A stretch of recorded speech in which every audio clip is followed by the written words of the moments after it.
새 첫 주일 하나님을 예배하기 위해서 나온 여러분들 위해 새초부터 새말까지 하나님의 은총이 충만할 수 있게 되기를 주의 이름으로 축원합니다. 잘 오셨습니다. 함께 은혜 받으시고 하나님께 영광 돌리는 삶을 사시기를 바랍니다. 인사하시기를 바랍니다.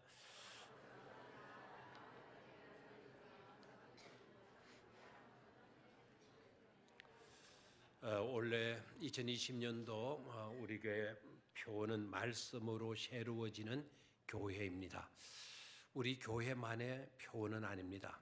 우리 교단, 통합교단, 전국의 전교회의 표어이기도 합니다. 말씀으로 새로워지는 교회 그러니까 나와는 좀 거리가 있는 표어이지 않겠는가 해가지고 여러분 실감이 좀 나지 않을 수도 있겠지만 그거는 교회론에 대한 인식이 부족해서 그래요. 교회는 이 건물을 가리키는 게 아니에요. 이거는 교회 당이에요. 옛날엔 예배당 이렇게 많이 썼는데 교회당이고 실제적인 교회는 저와 여러분들 자신입니다. 우리들이 바로 뭐라고요? 교회입니다. 그래서 말씀으로 새로워지는 교회는 바로 저희고 여러분들이고 있어요. 다른 어떤 것으로 우리는 변화를 기대할 수가 없습니다. 철학이 우리를 변화시켜 주는 게 아니고요. 세상 과학이 우리를 변화시켜 주는 게 아니에요. 세상 유행의 물결이 우리를 변화시켜 주는 것도 아니에요. 수많은 가짜들 가지고는 안 돼. 가짜들이 우리를 변화시키는 것은 아니에요. 오로지 우리를 변화시킬 수 있는 것은 하나님의 살아있는 말씀밖에 없는 것입니다. 하나님의 말씀이 아니고서는 근본적 변화를 우리는 기대할 수가 없어요. 그래서 종교개혁자들 다른 의식 그거 좀 하지 말자. 이제는 오로지 말씀으로 돌아가는 길밖에 없다. 그래서 Back to the Bible, 성경으로 돌아가야 된다. 하나님의 말씀으로 돌아가야 된다. 슬로건을 가졌더랬어요. 2020년도 우리 교단이 말씀으로 새로워지는 교회라고 하는 이 표현을 가진 건 굉장히 의미 있다고 봅니다. 올 한 해 동안 여러분들 말씀으로 꼭 삶의 놀라운 은혜로운 변화가 일어나게 되기를 주의 이름으로 축원합니다. 거북이 경주라고 하는 동화가 있어요. 이 거북이 경주 그러면은 우리가 너무 잘 알고 있는 거북이와 토끼의 경주 모양이다 생각하기 쉬운데요. 이 경주는 거북이와 토끼의 경주를 말하지 않고 거북이들만의 경주입니다. 동화인데요. 이 거북이들이 이제 달리기를 하는 거예요. 저 앞산에 있는 정상에 꽂혀져 있는 깃대를 먼저 올라가서 잡는 경기인데, 그런데 지금까지는 20년 동안 이 경기를 해왔지만 아무도 그 꼭대기 위에 올라간 거북이가 없는 겁니다. 다시 말하면 그 정상을 정복해서 그 꼽아놓은 깃대에 그 깃대를 움켜잡은 거북이가 나오지를 않은 거예요. 경쟁자가 없어서 그런 게 아닙니다. 수백 마리의 거북이들이 모여가지고 출발은 하는데 정상까지 이르지를 못하는 겁니다. 어떤 난 코스가 있었기 때문에 거북이가 오를 수 없는 절벽이 있었기 때문에 못 올라간 게 아니고, 문제는요, 그 꼭대기까지 정상까지 가는 과정 속에 거북이 심리학자들이 있었어요. 그 거북이 심리학자들이 군데군데 있어가지고는 거북이들에게 부정적인 말을 던지게 하는 거예요. 그래서 거북이가 산 정상에 올라가지 못하도록 만들었기 때문에 아무도 지금까지 나오지 않은 거예요. 자, 또다시 거북이 경주가 시작이 되었어요. 수백 마리가 출발했습니다. 환호를 지르고 환호성을 지르고 출발을 했습니다. 아닌가 다를까 여기저기에서 숨겨져 있던 거북이 심리학자가 나와서 부정적인 말을 건네주는 거예요. 너 미쳤냐? 뭐 때문에 저 산꼭대기 올라가려고 그래? 그 짧은 다리로 그렇게 애쓸 필요가 어디 있어? 가서 승리하면 무엇하겠어? 괜히 헛고생하지 마. 집에 가서 라면이라도 끓여 먹고 잠이나 자. 이런 식으로 부정적인 말을 했어. 근데 거북이들이 웃기는 소리 하지 마라. 처음에는 이렇게 이제 여기고 달리 그래도 기어가는 거예요. 내가 기억 안에 다리가 좀 아파지기 시작하고 호흡이 가빠지게 되고 땀이 흐르고 다니까 이 거북이 심리학자들의 말이 그냥 효과를 발휘하게 돼. 맞아. 올라간들 못해. 나 같은 이렇게 짧은 다리 가지고 저 험난한 꼭대기 오르는 거는 무리일 거야. 또 우승한들 못해. 우승한들. 이때까지 우승자들 아무도 안 나왔는데. 그래 다들 그냥 얘라 모르겠다 하고 포기를 해버린 겁니다. 그런데 이번 경기는 조금 달랐어요. 거북이 심리학자들이 이렇게 말만 하게 되게 되면 다 떨어지는데 중간에서 다 포기하고 떨어지고 하는데 이번 경기만은 달라. 한 놈의 거북이가 이 거북이 심리학자들이 막 부정적인 말을 해주고 의욕상실의 말들을 막 해주는데도 불구하고 옆에 하나 쳐다보지도 않고 막 계속 기어가는 거예요. 드디어 산 정상에 꼽혀있는 깃대를 움켜잡은 거예요.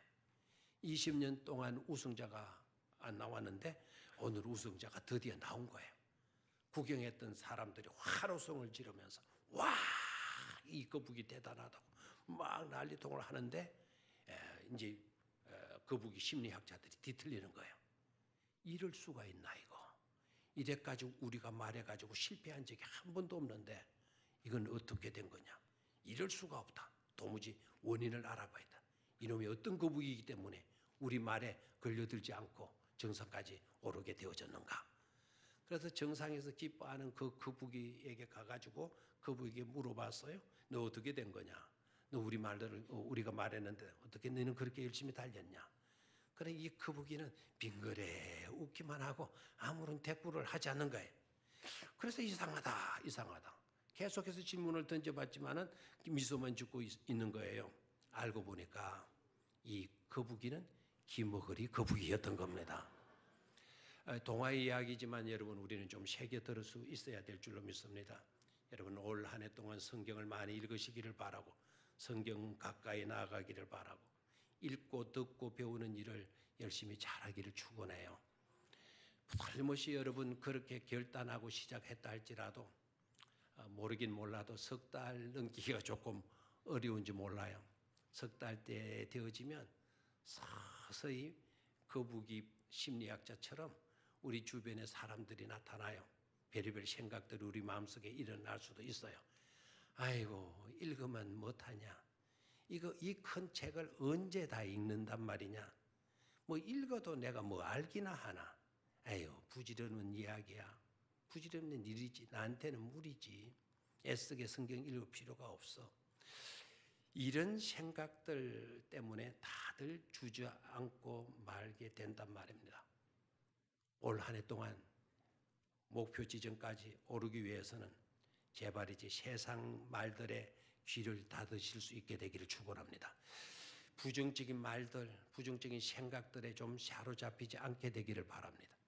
사탄은 항상 우리를 미혹해요. 네가 읽은들 뭐 성경 내용 알기나 해? 읽어도 소용없는 짓이야. 그냥 편안하게 텔레비전을 보고 잠이나 디비져 자. 항상 이런 식으로 미혹해 오는 것이죠.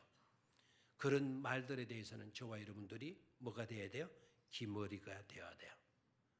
말씀 펴놓고 경건되게 읽고 묵상하고 조금이라도 시간이 나면 그 말씀을 듣고 배우는 일에 전력하게 되어지게 되면 반드시 말씀으로 새로워지는 축복이 따르게 되어질 줄로 믿습니다. 말씀이 우리를 변화시켜요. 말씀이 우리를 새롭게 만들어요. 말씀이 우리를 회복시켜 줘요. 말씀 속에 비전이 있어요. 말씀을 통하게 되게 되면 반드시 우리는 축복으로 나아갈 수가 있는 것입니다. 그것을 말해주는 본문에 오늘 읽었던 세 곳의 본문의 말씀인데요. 디모데후서 먼저 3장 15절 말씀을 한번 보도록 하죠. 디모데후서 3장 15절 말씀 소리내서 한번 같이 읽어보도록 할까요? 3장 15절 방송실 디모데후서 3장 15절 자, 뜨고 있습니다. 같이 읽습니다. 시작. 또 어려서부터 성경을 알아나니 성경은 능히 너로 하여금 그리스도 예수 안에 있는 믿음으로 말미암아 구원에 이르게는 지혜가 있게 하느니라. 아멘. 네가 어려서부터 성경을 알아나니 성경은 능히 너로 하여금 그리스도 예수 안에 있는 믿음으로 말미암아 구원에 이르는 지혜가 있게 하느니라. 뭐가 우리를 구원에 이르게 하는 지혜가 있게 합니까? 주어가 분명히 명시가 되었죠. 성경언입니다. 성경 밖에 없어요. 성경 밖에. 하나님의 말씀은 살았고 운동력이 있어서 우리의 영과 혼과 및 관절과 골수를 찔러 쪼개기까지 하신다고 말씀하시지 않았습니까? 영혼까지 미칠 수 있는 약은 없어요. 심지어 뼛속까지 미칠 수 있는 약도 별로 없다고 그래요. 여러분 건강진단 받고 불행하게도 안타깝게도 뭐 안 걸렸다고 불행한 거는 꼭 아닙니다. 안 걸렸다고 불행하다. 아, 나 불행해. 이런 생각 가지지 마시기를 바라요. 자, 암에 걸리게 되게 되면 막 의사들이 와서 또 여러 가지 진료들을 하죠. 뼈 사진 찍어야 된다고. 뼈 사진 찍어야 된다고. 왜 몸에 살갗에 뭐가 생겨가지고 했더니 그게 암이라고 그랬고 그 살갗에 암이 생겼는데 왜 뼈 사진을 찍어야 되나? 이 궁금한 점도 있잖아요. 이제 가장 무서운 거는 뼈에까지 전이가 되면 곤란하다 그러네요. 수술도 좀 안 된다고 그래요. 그럼 뼈까지 병이 침투했고 그 뼈까지 침투했다면 그 뼈까지 침투한 병균, 암균을 죽여야 되는데 그까지는 아직 제대로 개발이 안 됐다는 겁니다. 앞으로는 뼈까지 침투하는 약도 개발이 될 날이 오게 될 겁니다. 과학이 자꾸 발달이 되지만 그러나 영과 혼까지 침투할 수 있는 거기에서도 약 효과가 들어가서 효과를 발휘할 수 있는 약들이 있을까요? 세상 약 가지고는 안 된다는 거예요. 사탄은 우리의 영혼까지 아주 독을 집어넣어놨잖아요. 그것을 치료할 수 있는 것은 세상으로는 없다 이겁니다. 하나님의 말씀은 살았고 운동력이 있어서 여러 가지 놀라운 효력들이 있어가지고 영도 치료하고 혼도 치료하고 관절도 치료하고 골수도 치료하는 놀라운 능력, 놀라운 파워를 가지고 있다 이 말입니다. 그 말씀으로는 우리 모두가 다 새로워질 수가 있다는 것이죠. 무엇보다도 더 중요한 것은 암에서 고침받는 정도가 아니죠. 더 중요한 것은 저와 여러분들이 구원에 이르는 지혜가 있게 하느니라.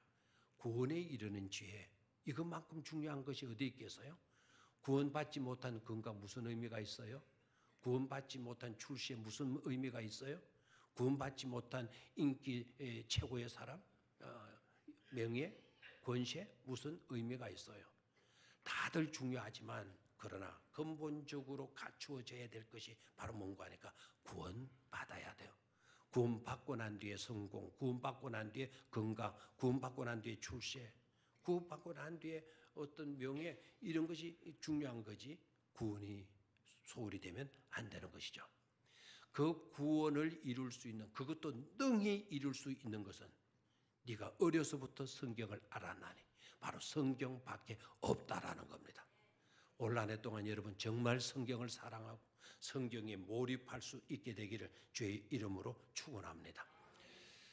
카지노에 가게 되면 세계가 없다고 그래요. 그 세계가 뭔가 하니까 창문이 없다, 시계가 없다, 거울이 없다라는 거예요. 몇 분들이 카지노에 좀 갔다 온 것 같은데 그러나 또 오늘 이 설교도 엉뚱한 데 은혜 받습니다. 엉뚱한 은혜 받고 야, 나 카지노에 필히 한번 가봐야 되겠어. 이게 있는가 목사님 말이 사실인가 내가 확인하러 가야 되겠다. 굳이 확인하러 거기까지 갈 필요도 없어요. 자, 저도 뭐 들은 이야기인데요. 카지노에는 창문이 없다, 시계가 없다, 거울이 없다. 이유가 뭘까 생각한 거예요. 창문이 없는 이유가 어디 있을까요? 왜 시계가 없을까요? 왜 거울이 없을까요? 도박에 몰입하도록 엉뚱한 데 바라보지 말고 또 창문이 열려가지고 가까워서 창문이 열리면 새바람 들어오면 내가 뭐하고 있지? 막 걔가 깨닫고 지나가면 안 되니까 그 도박에 몰입할 수 있도록. 시계 왜 없었을까요? 밤이 늦었네 이거. 돌아가야지. 이제는 가야지. 그만하고 가야지. 시간이 어떻게 몇 시인지를 알지 못하도록 도박에만 몰입하도록. 왜 거울을 없앴을까요? 거울에 자기 모습 비치면 내가 못하고 있지? 반성할 수 있으니까. 그럼 또 그만두고 나갈 수 있으니까. 가지노에는 이 창문이 없고 시계가 없고 거울이 없다는. 그럼 성경에는 어떨까요? 성경에는 성경의 내용들을 들여다보면 분명하게 있는 것이 있어요. 창문이 있고 시계가 있고 거울이 있다라는 거예요. 여러분, 성경은 우리의 모든 삶을 비춰볼 수 있는 거울이라는 말 들어봤죠? 하나님의 말씀은 거울이에요. 하나님의 말씀은 우리가 살아가는 시대, 이 때가 어떤 때인지를 깨달고 분별할 수 있도록 만드는 시계예요. 성경은 시계입니다.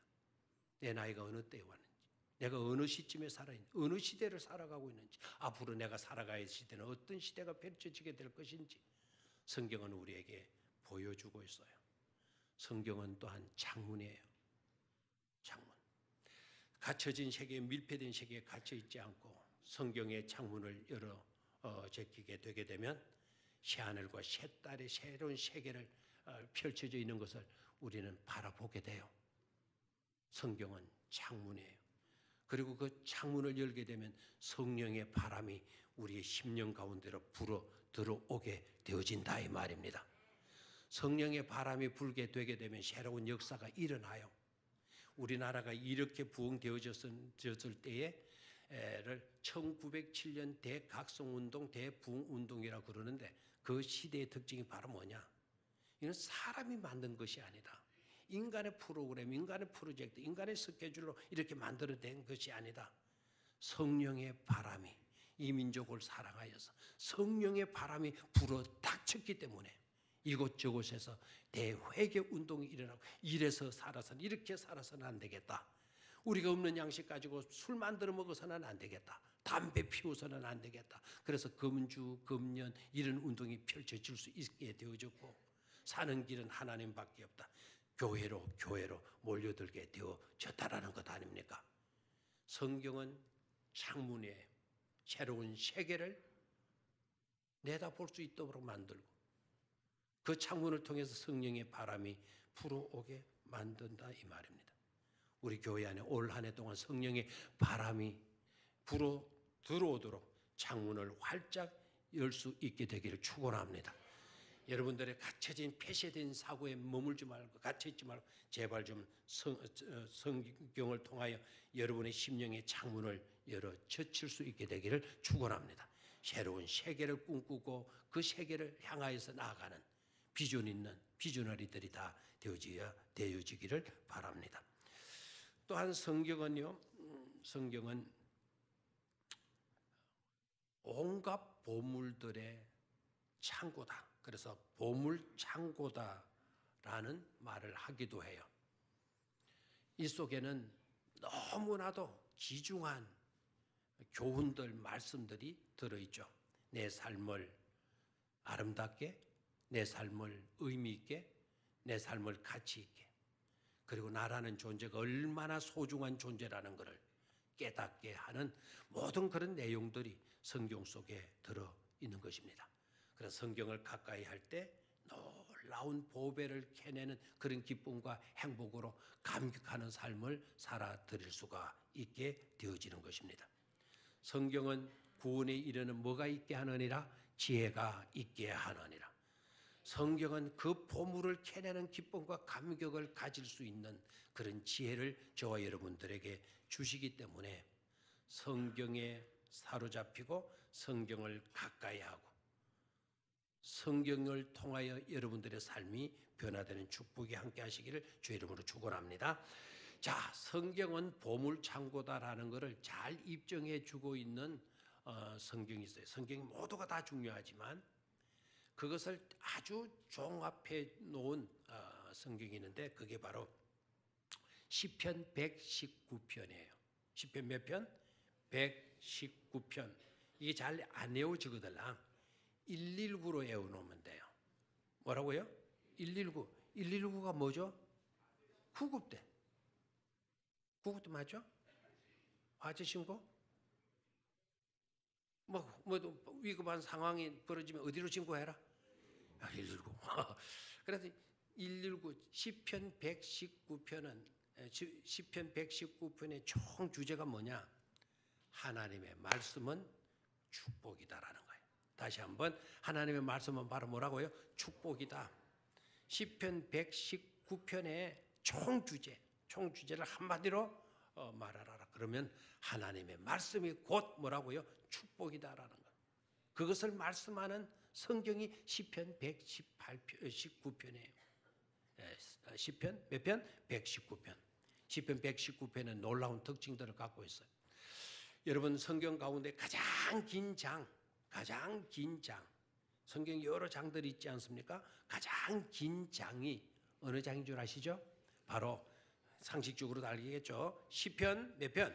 119편. 하루에 성경을 나는 5장 읽으리라.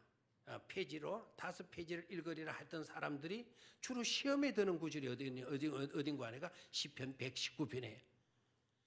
시편 119편 그 한 편만 읽어도 5장이 넘어요. 그러니까 시험이 들죠. 나는 성경을 무조건 5장씩 읽으리라. 그랬다가 시편 119편은 뭐 그냥 5장 읽을 분량이 아직 한 권에 멈춰 있는 거죠. 시편 119편. 총 몇 절로 되어져 있느냐? 176절이에요. 176절. 이게 재미나는데요. 시편 119편은 어떻게 구성이 되어져 있는가 하니까 알파벳 순으로 기록이 됐어요. 히브리 알파벳 순으로. 그럼 히브리 알파벳은 총 몇 개냐? 22개예요. 우리나라는 알파벳이 몇 개인 걸 알죠?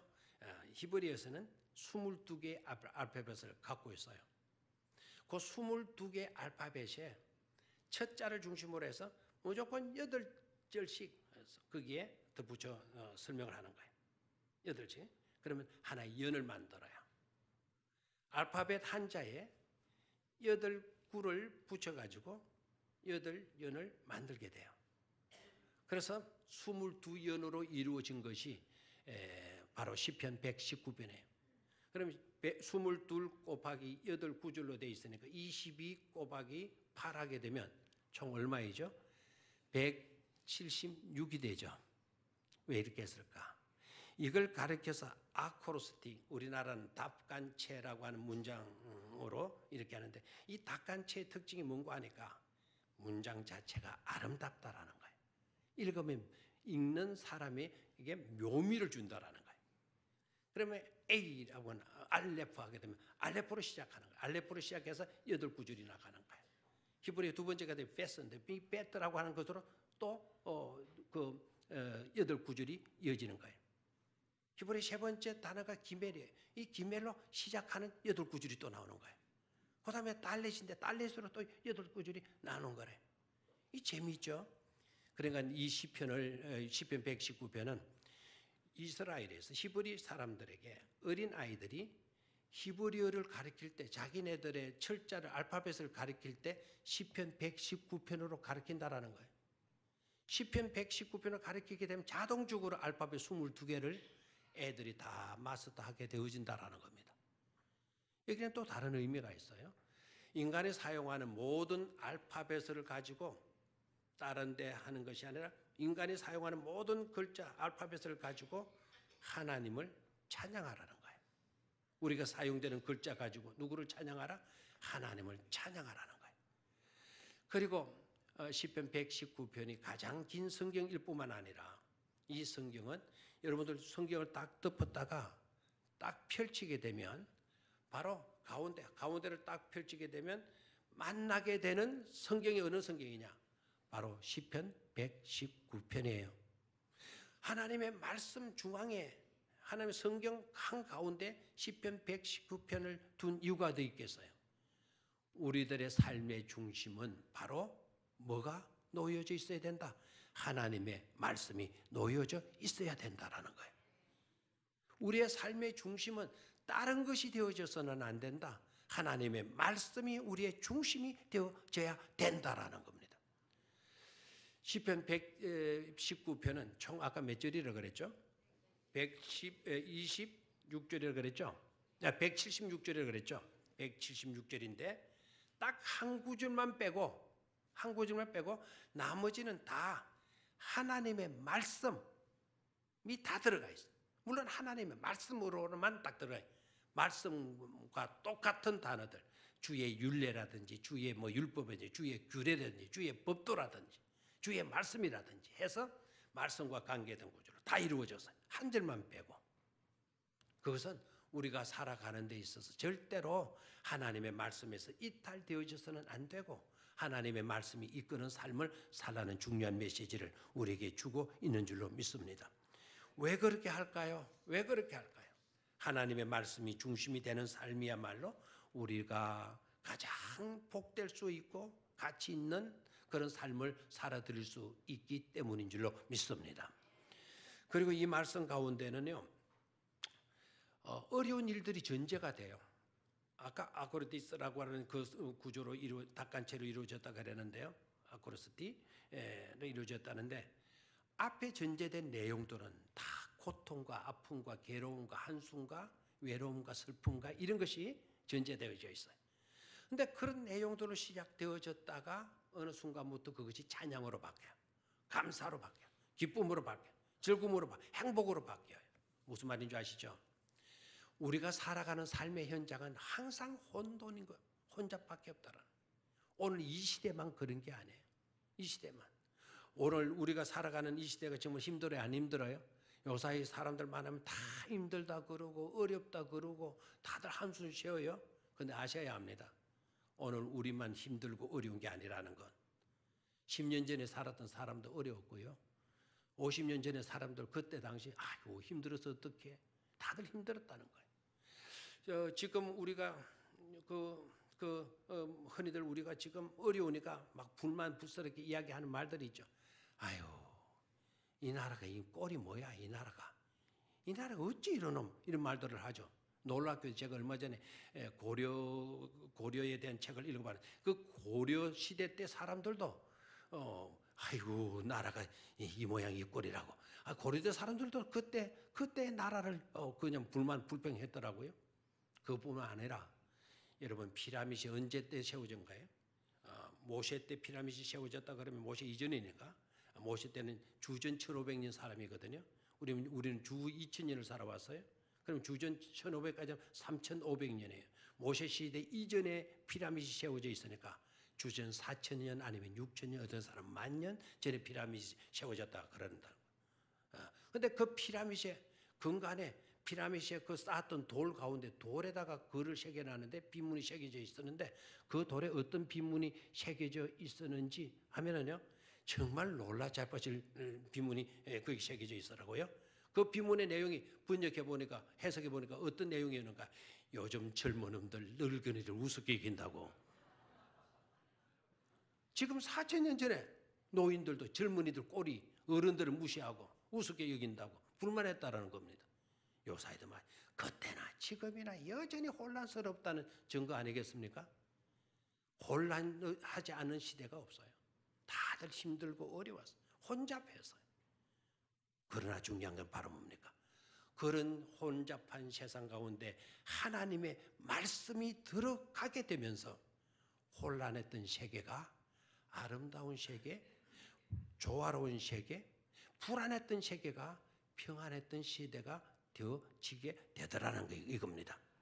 창세기 1장의 현장이죠. 땅이 이 세상이 혼돈에 빠져 있을 때, 카이오스에 빠져 있을 때 하나님이 말씀하시며 빛이 있으라 하시며 빛이 있고 하나님이 보시기에 좋았더라. 드디어 코스모스의 세계가 펼쳐지는 것 아닙니까? 말씀이 들어가면서 카오스의 세계가 코스모스의 세계가 되어진 것처럼 시편 119편의 핵심적인 주제도 동일하다 이거예요. 혼란한 세상 가운데 하나님의 말씀이 들어가야만이 질서 있고 조화로운 진정한 평안과 안녕의 시대가 열리게 되어지는 것임을 말씀하고 있어요. 저와 여러분들이 말씀 속에 잠길 수 있게 되기를 축원합니다. 그래야만이 혼란했던 모든 것들이 다 질서를 찾게 되어지는 것이고, 혼돈되어진 삶에 뭐가 뭔지 모르는 삶을 살아가는 우리가 진정한 의미 있고 가치 있는 삶을 살아드릴 수가 있는 줄로 믿습니다. 마지막 세 번째로는 최선의 선택과 최고의 선택, 이걸 좀 우리가 분별할 필요성이 있다라는 겁니다. 최선의 선택과 최고의 선택은 어떤 차이가 있는가? 우리는 선택을 정말 선택하는 게 얼마나 중요한지 몰라요. 그러나 우리의 선택은, 최고의 선택은 우리는 할 수가 없어요. 이거는 나의 일생 일대에 있어서 나는 최고의 선택을 했어, 이런 거는 되지 않습니다. 왜냐하면 우리는 한계가 있어요. 이것이 좋은 줄 알았더니, 이것이 이 순간에 최고로 좋은 줄 알았어요. 나는 이제 최고의 선택을 한 줄 알았어. 그런데 그 옆에 보니까 더 좋은 것이 옆에 놓여 있다라는 거예요. 나는 이것이 최고의 선택을 알았는데 저게 더 좋은 것이 있는 것을 발견할 때, 나의 선택은 최고가 아니었구나. 그때 당시는 그것을 선택할 수밖에 없는 최선의 선택은 될 수 있어도 최고의 선택은 아니었던 거죠. 최고의 선택은 누구만이 할 수 있는 것이냐? 하나님만이 하실 수가 있는 거예요. 자, 하나님께서 행하셨던 최고의 선택이 뭔 줄 압니까? 예수 그리스도를 이 땅에 보내셔서 우리를 위하여 십자가에 피 흘려 죽게 하셔서 우리 전 인류를 구원하시는 이것을 하나님이 선택하셔, 그것을 계획하셨어요. 그것은 하나님만이 하실 수 있는 하나님의 최고의 선택이었던 거죠.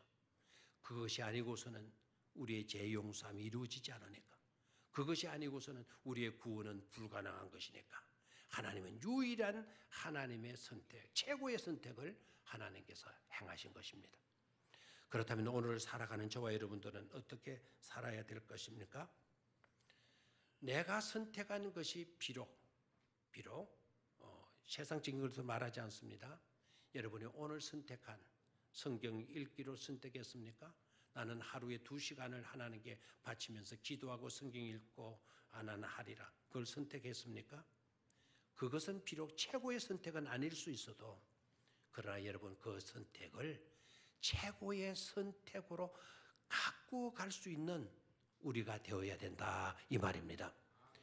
아프리카 사람들이 미개하고 그런 쪽으로만 생각하시면 절대로 안 되겠어요. 아프리카의 어느 부족은 성인식을 할 때 되면 이제 아이들을, 성인에 해당될 아이들을 쭉 불러낸대요. 옥수수 밭으로 불러낸대요. 옥수수 고랑에다가 세워놓고 성인이 될 아이들을 일렬로 세워놓고 2가지 규칙을 준대요. 절대로 한 번 지나가게 되면 뒤돌아올 수가 없다. 그리고 너희들이 지나갈 때 최고의 옥수수를 따 나오도록 해라. 2가지 규칙을 준대요. 그러면 여러분 이제 줄을 서가지고 아이가 지나가요. 옥수수 밭을 지나가는데, 자, 여러분 쉽게 딸 수가 있겠나요? 자, 내가 딱 들어가자마자 보이는 옥수수가 커. 그런데 이것을 따려고 손이 가는 순간 아니지, 저 안에도 더 큰 것이 있을 수 있잖아. 그래서 못 따고 들어가는 거예요.